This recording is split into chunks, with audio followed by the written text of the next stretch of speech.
بسم اللہ الرحمن الرحیم۔ السلام علیکم۔ میرا شوہر شادی سے ایک ہفتے بعد ہی بیرون ملک چلا گیا۔ ان کے جانے کے بعد میں حاملہ ہو گئی۔ شوہر بھی خوش تھا، ساس سسر بھی بہت خوش تھے، اور سب سے زیادہ خوش میرا چھوٹا دیور تھا۔ بچے کی پیدائش پر شوہر نے ہاتھ بھی نہ لگایا اور کہنے لگا، یہ بچہ ناجائز ہے، میں اس کو ہاتھ نہیں لگاؤں گا۔ جب ٹیسٹ رپورٹ کروائی تو رپورٹ دیکھ کر میری جان نکل گئی۔ وہ بچہ میرے شوہر کا نہیں بلکہ میرا نام صبا ہے۔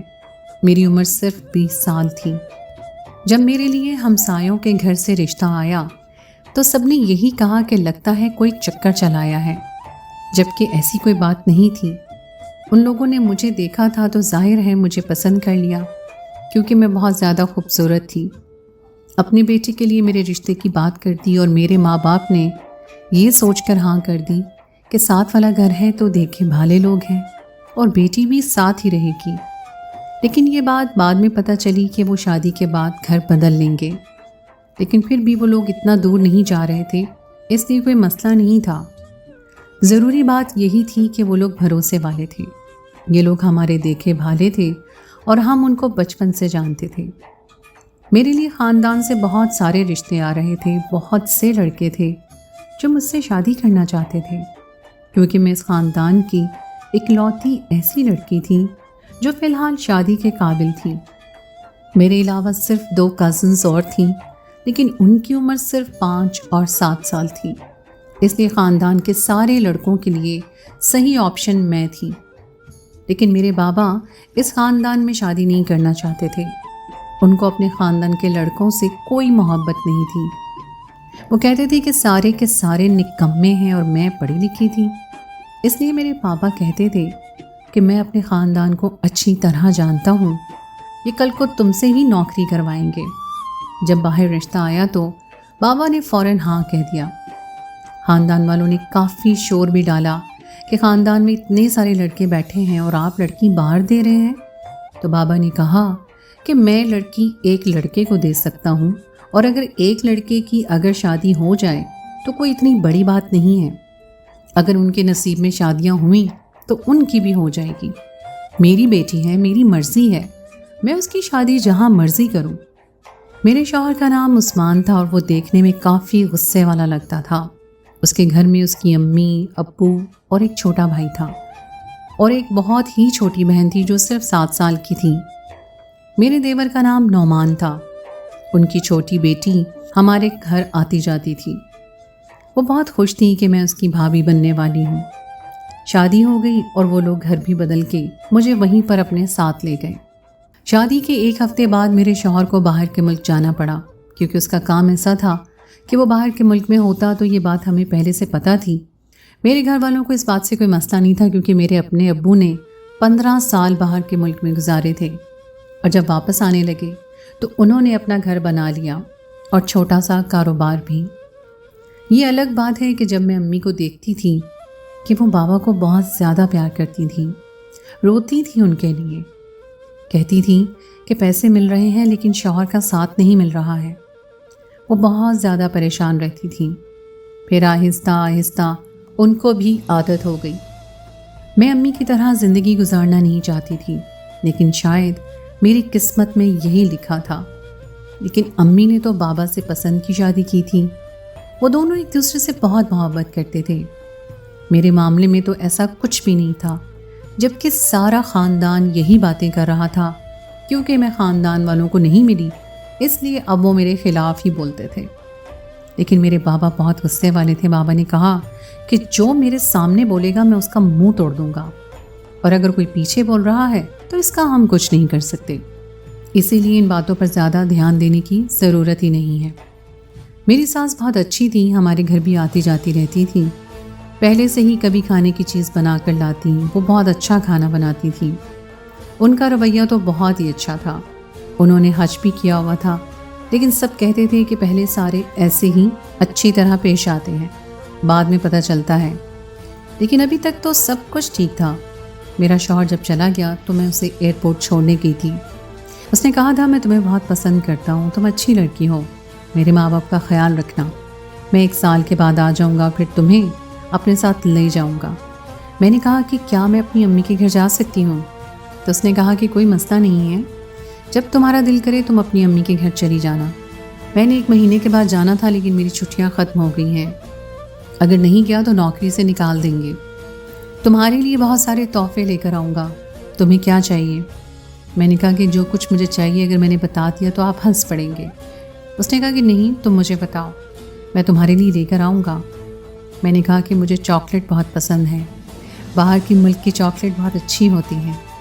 میرا شوہر ہنسنے لگا اور اس نے کہا کہ اچھا ٹھیک ہے، لے آؤں گا، اپنا بہت خیال رکھنا۔ میرے شوہر نے مجھے اچھے طریقے سے خداحافظ کہا اور وہ چلا گیا۔ گھر والوں نے بھی کہا کہ فکر نہ کرنا، ہم سب تمہارے ساتھ ہیں، سب کچھ ٹھیک ہو جائے گا۔ گھر میں ٹائم باقی اچھا گزر جاتا تھا، اپنے گھر جانے کی بھی کوئی پابندی نہیں تھی، جس ٹائم چاہے جا سکتی تھی۔ شادی کے بعد جب میں اپنے گھر گئی، میرا شوہر جا چکا تھا، تو گھر میں میرے چاچو اور ان کے بچے آئے ہوئے تھے، مجھے دیکھ کے بڑے اچھے طریقے سے پیش آ رہے تھے۔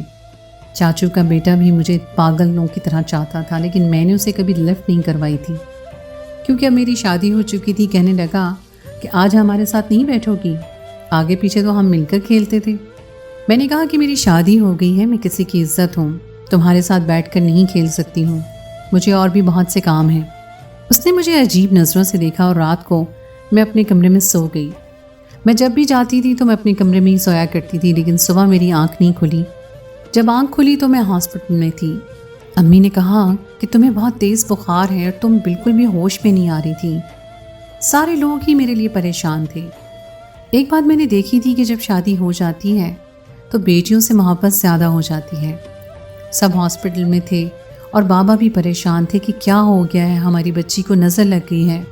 تو کوئی مجھے چڑھانے کے لیے کہہ رہا تھا کہ ابھی تو شوہر کو گئے 2 دن ہوئے ہیں، لگتا ہے ابھی سے ہی اس کے لیے اداس ہو گئی ہے۔ میں گھر آ گئی، میری ساس بھی ہاسپٹل آئی تھی پر وہیں سے واپس چلی گئی۔ میں نے ان کو کہا کہ میں صبح واپس آ جاؤں گی۔ انہوں نے کہا کوئی مسئلہ نہیں ہے۔ امی نے مجھ سے پوچھا کہ کیا بات ہے بیٹا؟ میں نے کہا کہ پتہ نہیں کیوں میری ٹانگوں میں بہت درد ہو رہا ہے اور کمر میں بھی، اور شاید اسی درد کی وجہ سے مجھے بخار ہوا ہے، عجیب سا محسوس ہو رہا تھا۔ امی نے کہا کہ شادی کے شروع کے دنوں میں ایسا ہو جاتا ہے، تمہیں اپنے شوہر کی یاد تو نہیں آ رہی؟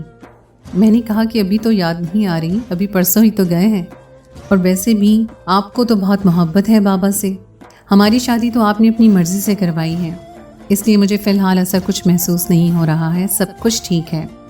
امی نے کہا کہ میں چاہتی ہوں کہ ایسا ہی رہے۔ میں نے بھی کہا کہ میں زیادہ قریب نہیں جانا چاہتی، نہیں تو پھر ان کی بہت یاد آئے گی اور آپ کی طرح میں بھی یاد میں تڑپتی رہوں گی۔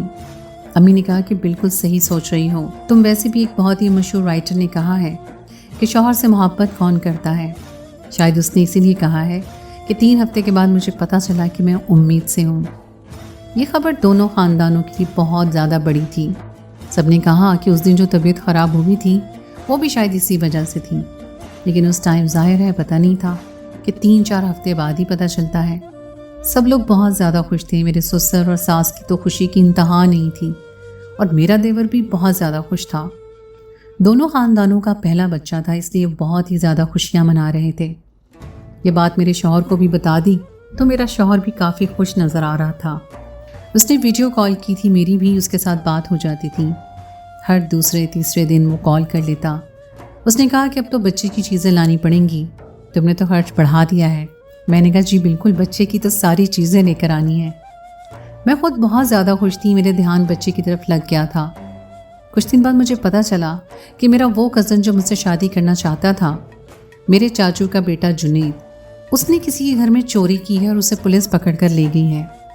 میری امی نے کہا کہ اچھا ہوا ہم نے اس کے ساتھ تمہاری شادی نہیں کروائی، وہ تو چور نکلا۔ میں تو حیران ہوں کہ اس نے اتنی بڑی چوری کیسے کر لی، جبکہ اس کے گھر میں تو اچھی بھلی دولت ہے۔ پتہ نہیں کیسی تربیت کی ہے بھابھی نے اس کی۔ میں نے کہا پتہ نہیں ہے امی، آج کل کسی کا بھی کچھ پتہ نہیں چلتا کب کیا حرکت کر جائے۔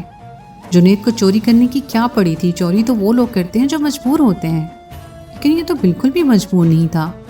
جب اس سے پوچھا تو اس نے کہا کہ مجھے میرے دوستوں نے کہا تھا کہ تم چوری نہیں کر سکتے، بڑا مشکل کام ہے۔ میں نے کہا کہ میں کسی سے نہیں ڈرتا، میں کچھ بھی کر سکتا ہوں۔ انہوں نے مجھے چیلنج دیا، میں نے چیلنج قبول کر لیا اور میں نے چوری کر لی، اور میرا کوئی مقصد نہیں تھا۔ اس نے چوری کے پیسے بھی واپس کر دیے، لیکن اب پولیس اسے چھوڑنے والی نہیں تھی۔ اس کے ساتھ اچھا بھلا رویہ ہوا، جو یہ اس نے کیا تھا اس کے بعد اس کے ساتھ تو یہی ہونا چاہیے تھا۔ پولیس نے اسے مارا بھی اور جیل میں ڈال دیا، لیکن چونکہ چاچو کے کافی تعلقات تھے انہوں نے اسے باہر ہی نکلوا دیا۔ میرے دن گزرتے جا رہے تھے، جیسے جیسے دن گزر رہے تھے کافی مشکل ہو رہی تھی، لیکن امی نے سمجھایا کہ ایسا ہی ہوتا ہے۔ اس کے بعد شوہر نے مجھ سے بات کرنا کم کر دیا، اس نے کہا کہ بہت زیادہ کام ہے، کام ختم کروں گا تو ہی واپس آؤں گا تمہارے پاس۔ میری جان، میں نے تو 1 سال بعد آنا تھا، لیکن اب اس نے کہا کہ جیسے ہی میری اولاد اس دنیا میں آئے گی میں اگلے دن پہنچ جاؤں گا۔ ڈاکٹر نے ڈیو ڈیٹ بتا دی تھی اور ڈاکٹر نے یہ بھی بتا دیا تھا کہ میرے ہاں بیٹا پیدا ہونے والا ہے، لیکن ابھی میں نے یہ بات کسی کو نہیں بتائی تھی اور میں بہت زیادہ خوش تھی اس بات سے۔ پھر میرا ٹائم بھی آ گیا، ساس نے میرا بہت ساتھ دیا، میری ساس، میری ماں نے، سب لوگ میرے ساتھ ایسے تھے اور میرا بیٹا اس دنیا میں آ گیا۔ اللہ نے میرے ساتھ اچھا معاملہ کر دیا۔ 15 منٹ کے درد کے بعد ہی میرا بچہ اس دنیا میں آ چکا تھا۔ میرے شوہر بھی راستے میں ہی تھے، وہ پاکستان پہنچ گئے تھے، لیکن ابھی انہیں ہمارے شہر میں پہنچنے کے لیے 2 سے 3 گھنٹے لگنے تھے۔ جب وہ آ گئے تو اس نے بچے کو دیکھا اور اس کے بعد اس نے ایک ایسی بات کر دی کہ ہم حیران رہ گئے۔ اس نے کہا کہ میں بچے کو ہاتھ بھی نہیں لگاؤں گا کیونکہ یہ میری اولاد نہیں ہے۔ سب لوگوں نے کہا کہ تم پاگل تو نہیں ہو گئے؟ جب تمہیں یہ بات بتائی تھی تم بڑے خوش ہو رہے تھے کہ تمہاری ہی اولاد ہے، اور اب تم کہتے ہو کہ یہ میری اولاد نہیں ہے۔ تو اس نے کہا کہ میں نے صرف 1 ہفتہ گزارا ہے اور مجھے پورا یقین ہے یہ میری اولاد نہیں ہے۔ ایک مرد کو پتہ ہوتا ہے کہ اس نے کس عورت کو امید سے کیا ہے اور کس کو نہیں کیا ہے۔ مرد یہ بات کبھی نہیں بھولتا، چاہے وہ نشے میں کیوں نہ ہو۔ یہ میری اولاد نہیں ہے۔ میں آپ لوگوں کو بتا رہا ہوں کہ یہ میرا بچہ نہیں ہے۔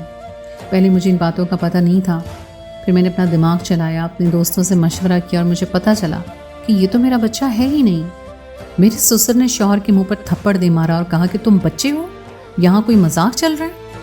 تم کہہ رہے تھے کہ یہ میری اولاد ہے اور اب تم نے یہ بات کر دی ہے اور اب یہ بچہ اس دنیا میں آ گیا ہے اور مجھے بھی بری بری باتیں سنانے لگے کہ کیا کیا ہے تم نے، اس بچے کا بچہ نہیں ہے۔ تو پھر یہ کس کا بچہ ہو سکتا ہے؟ گھر میں بھی کوئی ایسا نہیں ہے۔ میرے امی ابو بھی غصہ ہو گئے۔ ساس نے کہا کہ ہمارے گھر آتا جاتا بھی کوئی نہیں ہے، پر امی نے کہا کہ آپ کے گھر میں آپ ہی کا ایک چھوٹا بیٹا ہے، اس سے پوچھیں کہ کہیں اس کا بچہ تو نہیں ہے، کہیں اس نے اپنی بھابھی کے ساتھ تو نہیں کچھ کر دیا، کیونکہ یہ بھی تو جوان ہے۔ کیونکہ جو کچھ بھی ہماری بیٹی کے ساتھ ہوا ہے وہ آپ کے گھر میں ہوا ہے، ہماری بیٹی کا کسی کے ساتھ کوئی واسطہ نہیں ہے۔ میں نے اس بات پر قرآن کی قسم اٹھا لی کہ میرا کسی کے ساتھ کوئی واسطہ نہیں ہے۔ اب یہ بات تو سامنے تھی کہ میرا تو کسی کے ساتھ کوئی تعلق نہیں تھا اور یہ بچہ بھی میرے شوہر کا نہیں تھا، پھر یہ کس کا بچہ تھا؟ مجھے نہیں پتا تھا کہ میری قسمت اتنی بری نکلے گی، میرے ساتھ اچانک سے اتنا برا ہو جائے گا، میرا شوہر اچانک سے یہ بات کر دے گا اور ساری قسمت کا رخ ہی پلٹ دے گا۔ میں کتنی زیادہ خوش تھی ان 9 مہینوں میں، مجھے ایسا لگتا تھا کہ میں دنیا کی سب سے خوش قسمت عورت ہوں، جس کو شوہر بھی اچھا مل گیا اور ایک بیٹا بھی مل گیا۔ لیکن میرے شوہر نے میری قسمت پر سوالیہ نشان لگا دیا تھا۔ سب مل بیٹھ کر بحث کرنے لگے اور نتیجہ یہ نکلا کہ ڈی این اے ٹیسٹ کروایا جائے۔ میرے شوہر نے کہا کہ ہم بالکل ڈی این اے کروائیں گے، میرا بھی اور میرے بھائی کا بھی، اور جو ڈی این اے کی رپورٹ ہوگی اس کے بعد ہی پتہ چلے گا کہ کیا ہوا ہے اور کیا نہیں ہوا ہے۔ ڈی این اے کی رپورٹ کروا دی گئی، لیکن رپورٹ آنے میں 1 ہفتہ لگ جانا تھا۔ 1 ہفتے تک میرے شوہر نے میرے ساتھ رہنے سے انکار کر دیا اور دوسرے کمرے میں سوتا رہا۔ دوسرے دن میں نے یہ بات اپنے گھر والوں کو بتائی تو وہ مجھے اپنے ساتھ لے گئے۔ انہوں نے کہا کہ ہماری بیٹی کی اس طرح کی بے عزتی کرنی ہے آپ لوگوں نے تو یہ اس گھر میں نہیں رہی۔ میں بہت زیادہ پریشان تھی، میرے گھر والے بھی۔ میری امی نے پھر مجھ سے پوچھا، میں نے کہا کہ امی آپ ایسا سوچ بھی کیسے سکتی ہیں کہ ایسا کچھ بھی نہیں ہے، میں نے اپنے شوہر کے علاوہ کبھی کسی کے بارے میں سوچا تک نہیں۔ امی نے کہا کہ بیٹا پوچھنا ضروری ہوتا ہے، اتنا بڑا مسئلہ بن گیا ہے۔ میں نے کہا کہ اس کو وہم ہوا ہے اور وہ پاگل ہو گیا ہے، وہ اسی کی اولاد نکلے گی، اس کا بیٹا ہے یہ، مجھے پورا یقین ہے۔ ڈی این اے کی رپورٹ 10 بجے ملنی تھی، 9 بجے میں نے اپنے شوہر کو کال کی اور کہا کیوں کہہ رہے ہیں آپ ایسے، میرے ساتھ کیوں کر رہے ہیں، کیا قصور ہے میرا؟ تو کہنے لگا کہ یہ بچہ میرا نہیں ہے صبا، تم نے کیا کیا ہے تم بہتر جانتے ہو، لیکن یہ میرا بچہ نہیں ہے اور میں نے یہی سب کو بتایا ہے، میرا اتنا بڑا دل نہیں ہے کہ میں کسی اور کے بچے کو پالوں۔ میں نے کہا کہ آپ کو کیسے یقین ہو سکتا ہے اس بات کا، میں تو صرف آپ کے ساتھ تھی۔ تو کہنے لگا یہ مجھے نہیں پتا، پر یہ اولاد میری نہیں، اسی لیے میں نے یہ سب کچھ کیا ہے۔ اگر یہ بات ثابت ہو گئی کہ واقعی یہ میری اولاد نہیں ہے تو میں تمہیں چھوڑوں گا نہیں، بلکہ میں تمہیں چھوڑ دوں گا۔ میں نے کہا کہ کیا آپ میری زندگی برباد کر دیں گے؟ اس نے کہا کہ میری زندگی برباد ہوئی ہے، تمہاری نہیں، اور فون بند کر دیا۔ رپورٹ آ چکی تھی جو کہ میرے بابا اور سسر لینے کے لیے گئے تھے. ہم لوگ پھر سے ایک ہی کمرے میں بیٹھے تھے. عدالت کا سا ماحول تھا. میرے دیور پر بھی شک تھا اور میرے شوہر کو بھی شک تھا کہ پتہ نہیں اس کی اولاد ہے یا نہیں. مجھے تو یقین تھا کہ شوہر کی اولاد ہے، لیکن جب رپورٹ دیکھی تو اس میں پتہ چلا کہ یہ بچہ میرے شوہر کا نہیں ہے اور نہ ہی میرے دیور کا ہے، کیونکہ میرے دیور کے خون کا بھی سیمپل لے لیا گیا تھا. اب ساری شک کی سوئی مجھ پر آ گئی تھی. یہاں تک کہ میرے اپنے ماں باپ بھی مجھے عجیب نظروں سے دیکھ رہے تھے. میں نے زور زور سے چلانا شروع کر دیا کہ میں نے ایسا کچھ نہیں کیا. میرے شوہر نے کہا کہ دیکھا، میں نے کہا تھا نہیں یہ بچہ میرا نہیں ہے. اور میرے بھائی پر الزام لگایا. میرے بھائی نے بھی ایسا کچھ نہیں کیا. آپ اپنی بیٹی سے پوچھیں کہ یہ کس کی اولاد ہے. ابھی یہیں پر یہی تماشا بنا تھا کہ میرے بابا کو کسی کی کال آئی تو تھوڑی دیر کے بعد انہوں نے اس کو اسپیکر پہ کر دیا اور سب کو کہا کہ اس کی بات سنو. جنید کی کال تھی جس کا ایکسیڈنٹ ہو گیا تھا. وہ پوری طرح سے فالج کے اٹیک میں آ گیا تھا. صرف اس کا منہ رہ گیا تھا، صرف بول سکتا تھا، اپنے جسم کو ہلا نہیں سکتا تھا. وہ رو رو کر کہہ رہا تھا کہ مجھے معاف کر دو. شادی کے 10ویں دن جب صبا ہمارے گھر آئی تھی تو میں نے اسے بے ہوش کر دیا تھا اور رات کو اس کے ساتھ بدکاری کی تھی کیونکہ میں اسے بدلہ لینا چاہتا تھا. اس نے مجھے باتیں سنائی تھی، میرے رشتے سے انکار کیا تھا. بدلہ لینے کے لیے ہی میں نے یہ سب کچھ کیا تھا. کسی کو بھی پتہ نہیں چلا. تبھی صبح اس کی طبیعت خراب ہوئی تھی اور اسے ہاسپٹل جانا پڑا. وہ بچہ میرا ہے لیکن مجھے بہت بڑی سزا ملی ہے. میں اپنے پیروں پر چل نہیں سکتا ہوں. مجھے مر جانا چاہیے. مجھے زندگی عذاب ہو گئی ہے. صبا مجھے معاف کر دو. مجھے مرنے سے پہلے معاف کر دو. میرے بابا بھی پھوٹ پھوٹ کر رونے لگے اور میں تو بے ہوش ہو گئی. ہاسپٹل میں آنکھ کھولی تو سب نے تسلی دی. میری زندگی برباد ہو گئی تھی. میں نے کہا کہ اس بچے کو آپ لوگ اپنے پاس رکھ لیں اور مجھے مر جانے کی اجازت دیں. میں آنکھیں بند کر کے رو رہی تھی جب کسی نے میرا ہاتھ پکڑا. میں نے آنکھیں کھولی تو وہ کوئی اور نہیں بلکہ میرا شوہر تھا. میں نے کہا کہ اب کیوں آئے ہیں آپ؟ یہاں پہ کیا کچھ رہ گیا ہے جو آپ نے کہنا ہے؟ تو وہ کہنے لگی کہ مجھے معاف کر دو. تمہارے ساتھ ظلم ہوا ہے. اس میں تمہارا کوئی قصور نہیں تھا. غلطی میری تھی. مجھے اپنی نئی نویلی دلہن کو چھوڑ کے جانا نہیں چاہیے تھا. دنیا میں تو درندے پھر رہے ہیں. جب کسی لڑکی کو دیکھتے ہیں تو اس پر حملہ کر دیتے ہیں. لیکن تم میری ذمہ داری تھی. مجھے تمہاری حفاظت کرنی تھی. مجھے معاف کر دو. میں تمہیں اپناؤں گا اور اس بچے کو بھی اپنے ساتھ رکھوں گا. میں غصے میں تھی. میں نے کہا کہ آپ کی مہربانی نہیں چاہیے مجھے، لیکن سب نے سمجھایا کہ ایسا نہیں کرو. تمہارا شوہر ہے، وہ اتنا بڑا دل کر رہا ہے تو تم بھی اسے معاف کر دو. اور پھر اس کی بات بھی تو جائز تھی نا. غلطی تو جنید کی تھی. اس کے بعد میرا شوہر مجھے گھر لے آیا اور اس نے فیصلہ کیا کہ وہ باہر کے ملک نہیں جائے گا. ایک تو اس کا یہ فیصلہ گھر والوں کو بہت برا لگا. اس کے بعد میرے کردار میں داغ لگ چکا تھا. اور تیسری بات یہ کہ ان کا پوتا نہیں تھا، کسی اور کا تھا. اس لیے اس کے بعد سے جنید کے گھر والوں کا رویہ میرے ساتھ بدل گیا. ان کی ساری محبت، ساری ہمدردیاں ختم ہو گئیں. انہوں نے مجھے تانے دینا شروع کر دیے. شوہر نے 1 سال تک مجھے اس کے ساتھ رکھا. یہ سال میری زندگی کا سب سے برا سال تھا. وہ ہمارے لیے کچھ بھی نہیں کرتے تھے. میرے بچے کو پیار بھی نہیں کرتے تھے. اس میں بچے کا کیا قصور تھا؟ لیکن یہ اچھی بات ہے کہ میرے شوہر نے میرا ساتھ دیا اور 1 سال کے بعد ہم لوگ الگ ہو گئے. اب میرے شوہر پاکستان میں کام کرتے ہیں. میرا بیٹا 1.5 سال کا ہو گیا ہے. میرے شوہر کو ہی پاپا کہتا ہے. میرے شوہر کے رویے سے ایسا کبھی نہیں لگا کہ یہ ان کی اپنی اولاد نہیں ہے. اور جس شخص نے میرے ساتھ یہ سب کچھ کیا تھا وہ اب اس دنیا میں نہیں رہا، کیونکہ اس کے پاس زندہ رہنے کے لیے بچا ہی کیا تھا. ڈاکٹرز نے اسے جواب دے دیا تھا. پھر بھی مجھے اس بات کا دکھ ہے کہ مجھے تو پتہ بھی نہیں تھا کہ میرے ساتھ کیا ظلم ہوا ہے. لیکن اللہ نے ظلم کا انصاف پہلے ہی کر دیا تھا. ظالم کو سزا مل گئی تھی. میرا شوہر آج میرے ساتھ ہے اسی وجہ سے کیونکہ وہ جانتا ہے کہ میں نے خود کچھ نہیں کیا، بلکہ میرے ساتھ ایک حادثہ ہوا اور اس نے میرے ساتھ ہونے والے حادثے کو میرا گناہ نہیں بنایا. معاشرے کی نظریں بدل گئیں، سسرال والوں کے رویے بدل گئے، پر شوہر ساتھ ہے. اسی لیے آج میں زندہ ہوں، نہیں تو میں کب سے خودکشی کر لیتی. تو دوستو، یہ تھی میری آج کی کہانی. امید ہے آپ کو آج کی کہانی پسند آئی ہوگی. کہانی اچھی لگے تو اسے لائک ضرور کیجیے، اپنے دوستوں کے ساتھ شیئر کیجیے. اگر آپ نے ابھی تک میرے چینل کو سبسکرائب نہیں کیا تو اسے فوراً کر لیجیے. اگلی کہانی تک کے لیے مجھے دیجیے اجازت. خدائے پیمان.